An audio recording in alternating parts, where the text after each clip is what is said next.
போகும்.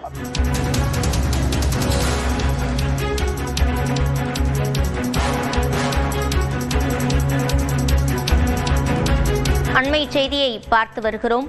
கைதான ஆசிரியர்களுக்கு தீங்கு நேர்ந்தால் அதற்கு திமுகவே பொறுப்பு என்று அதிமுக பொதுச் செயலாளர் எடப்பாடி பழனிசாமி பேசியிருக்கிறார். கூடுதல் விவரங்களை செய்தியாளர் சுபாஷிடம் கேட்கலாம். சுபாஷ், விவரங்கள்.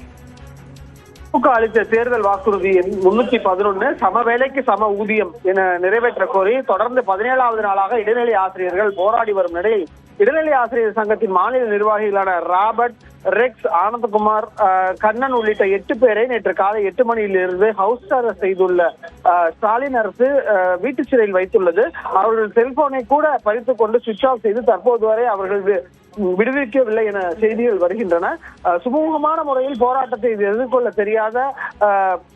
எதிர்கொள்ள முடியாத நிலையில் அவர்களை இப்படி கைது செய்து வைத்திருப்பது கண்டனத்துக்குரியது என்று அதிமுக பொதுச் செயலாளர் எடப்பாடி பழனிசாமி தனது கண்டனத்தை பதிவு செய்திருக்கிறார் எக்ஸ் தள பக்கத்தில். திமுக அரசால் அராஜக போக்குடன் கைது செய்யப்பட்டு வீட்டு சிறையில் உள்ளவர்களுக்கு சிறு தீங்கு நேர்ந்தாலும் அதற்கு முழு பொறுப்பு முதலமைச்சர் தான் ஏற்க வேண்டும் என்று முதலமைச்சரையும் அதில் டாக் செய்திருக்கிறார். கைது செய்யப்பட்டுள்ள ஆசிரியர்களை உடனடியாக விடுதலை செய்ய வேண்டும் என திமுக அரசை தான் வலியுறுத்தி கேட்டுக்கொள்வதாக அதிமுக பொதுச் செயலாளர் எடப்பாடி பழனிசாமி தனது எக்ஸ் தள பக்கத்து வாயிலாக சொல்லியிருக்கிறார். கடந்த 17 நாட்களாக சென்னையில பல்வேறு பகுதிகளில் அவங்க போராட்டத்தில் ஈடுபட்டு வரும் நிலையில அவர்கள் கைது செய்யப்பட்டு வைத்திருப்பது கண்டனத்துக்குரியது என அதிமுக பொதுச் செயலாளர் எடப்பாடி பழனிசாமி தற்போது தனது எக்ஸ் தள பக்கத்தின் வாயிலாக சுட்டிக்காட்டியிருக்கிறார்.